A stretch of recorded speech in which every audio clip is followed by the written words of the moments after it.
Ngumuntu wesifazane osebenzayo, osebenza kahle.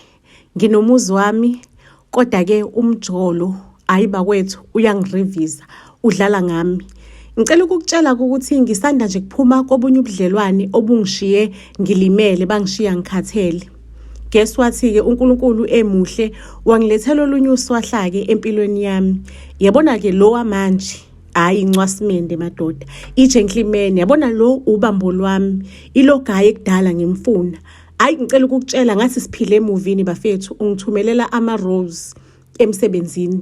Cabanga wakwayizwa phona lonto leyo, ama-rose ahamba no-chocolate, ahamba newine, uthando lethu luhle kubukwa thina. Uyangiphosta, uyakhuluma nje emphakathini, uyafaka ngisho na ku-social media ukuthi yabona sengihlangane ne-match yami, sengihlangane nesami isithandwa.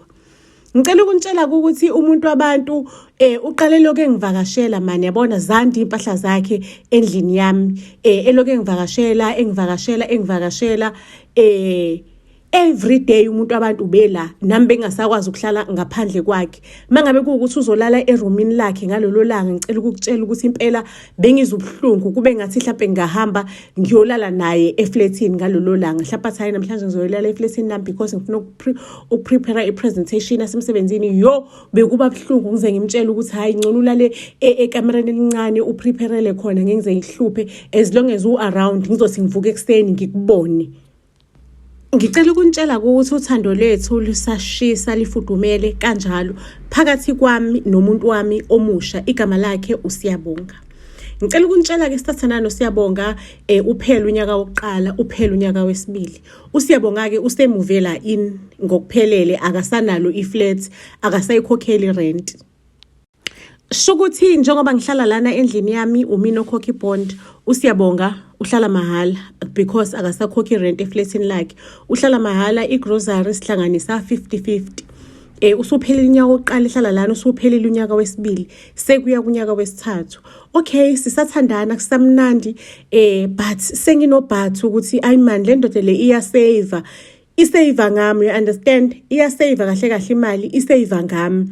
Because akakhokhi rent nokudla, ngcono ukuthi mhlawumbe ukudla uyakukhokhela konke, ukudla akakukhokheli konke, ukhokhela u50%. Amanzi, ugesi afola kumina because indlu eyami, ibhili iqonde mina. Sometimes uyaphosta lokho akuphosayo, but imali yakhona nje ayicacile, understand, imali ayiphonsayo for amanzi nogesi. Ayimani ngimtshele uSiyabonga ngithi Siyabonga sithandwa sami, yaza kusahambi kahle lana, angisakwazi ukukhokhela kahle ibond yami because of i-contract engangiyisayinile mengithenga lendlu. Angisananga i-contract e-fixed, i-contract yami mekunyuka ama-rate, mekunyuka nayo iyanyuka, you understand. So mekunyuka iba nama-interest ukuthi mangabe kunyukile nayo kuyanyuka, understand, mangabe kwehlika nako kuyehla. So sithandwa sami manje kusanyukile impela, sekumqathanga.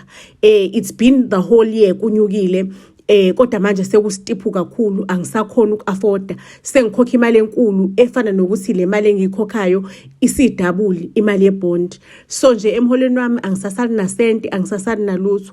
Sithandwa sami ngicela ukuthi ungisize because wena usarenti, ungigcwalisele ngongangigcwasela kona, noma wena uthathe amanzi nogesi negrocery yonke, mina ngizofocusa kwibond lenyukile because sobabili siyabenefita kahle kahle kule bond.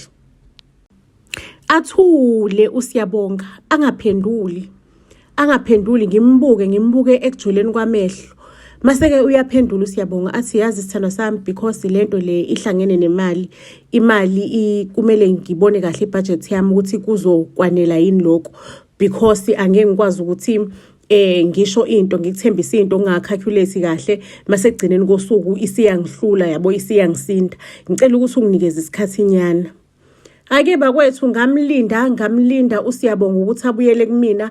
Dolo lo uSiyabonga akazange wabuyela kumina. Mangabe ngithi ngiyayiqala lo topic, uvelane nje angikhiphe topicini, angizibe angikhiphe topicini, noma asukume ahambe. Yabona sekunamagama eziswana manje ukuthi ngiyazi ukuthi umuzi wakho lona, so now you are nagging because ngiyazi umuzi wakho, nami ngezala ngenxa yothando, ngangazi ukuthi mhlawumbe sengizoba inkinga. Yabo nje kube namagama alandelayo ekubeni mina ngifuna indlela indaba si-address kahle ngokuthi sibe fair sobabili. Ayike bakwethu ngicela ukunixoxela-ke ukuthi ngibone ukuthi naku ngidlala indoda because angeke phela ukuthi yena akakhokhi rent usehlala mahhala lana sho ukuthi mina isigqila kahle kahle kulo mkipito wethu yimi osenkingeni mina isigqila kulo mkipito wethu. Ngicela ukunitshela ukuthi ngiqhamuke neplan ngixoxa no best friend yami u-best friend lona usebenza lekuthengiswa khona izindlu. Ngimtshele athi u-best friend yazi ukuthini nanti iqinga mina ngizothatha ibhodi elifake sithi umuzi wakho lo on sale kanjani maseke niyaphuma no boyfriend niphume nibone ukuthi nenza njani kanti wena uyazi ukuthi mangabe kuukuthi uprovide indawo boyfriend enizohlala kuyona wena uyazi ukuthi umuzi wakho awuthengisanga mhlawumbe uzoqashisa noma uzohlala nje ulindo kweinsukwana masuyabuyela kuona. Ngicela ukukutshela ngilibone lo qhinga lilihle ukuthi okay sizophuma sihambe siyorenta no boyfriend lapho ilease izoba segameni lakhe sizohlangana 50-50 ngokwe rent mangabe ngibona ukuthi kuyabheda ngizobuyela emzini wami. Kuthi nje la siqeda khona ukwenza inkonzo yekamero no baby ngimtshela ukuthi baby ngikuma areas indlu bazoyidla so sengicabanga ukuthi ngizama ukuyithengisa ingaze idliwe ngimoshakalelwe igama. Ayithulele ubaby angaphenduli. Ngicela ukunitshela ukuthi emva kwaloko ngempela lifakwe ibhodi lihlonywe ibhodi eminyango. Ayike umngani wami alethe umngani wakhe ukuthi azoviwa indawo. Ayaphinda alethe omunye azoviwa indawo, alethe owesithathu azoviwa indawo.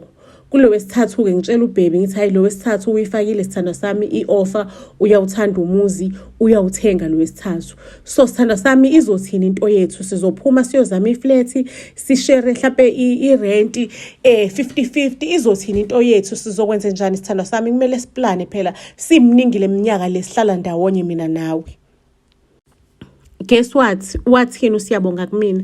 Wathi yazi ukuthini sithanda sami mina okwamanje indaba zama finances wami ziyangibhedela ayimanga kahle. Ngizobuyela ekhaya sithanda sami okwamanje ngizama ukulungisa ama finances wami mhlawumbe nawe ungabuyela kini okwesikhashana kuyothi mhlazane ama finances eselungile maseke mhlawumbe siyahamba ke siyofuna iflat kodwa okwamanje sithanda sami kusangibhedela kunezinto engisafuna ukuyikhokha nje ngikolota o 220 something thousand ngizama hlanganisa lo 220,000 kongithatha mhlawumbe unyaka wonke ukuthi ngiwukhokhe sithandwa sami.